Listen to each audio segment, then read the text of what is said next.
अस्सलाम वालेकुम नाज़रीन, आप देख रहे हैं जेएन न्यूज़ HD। आइए एक नजर डालते हैं आज की अहम खबरों पर।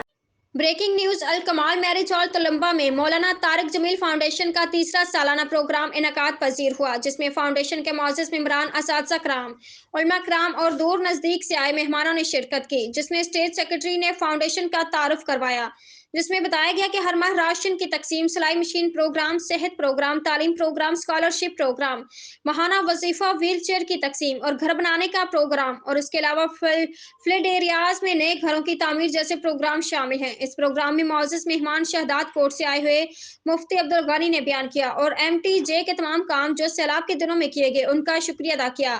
मेहमान खसूसी मौलाना Yusuf Jameel vice chairman MTJ थे। उन्होंने अपने बयान में MTJ के तमाम डोनर्स और फाउंडेशन की तमाम टीम का शुक्रिया अदा किया। दीगर मेहमानों में मौलाना आरिफ, मौलाना एहतशाम और डॉक्टर आसिफ ने MTJ फाउंडेशन की टीम में शेल्ड्स की पेश की। मौलाना यूसुफ ने सब मेहमानों का शुक्रिया अदा किया, खास तौर पर राव इकबाल जान, सदर मरकजी अंजुमन ताजरान और उनके साथ आई सोशल मीडिया की टीम, जिसमें कासिम खल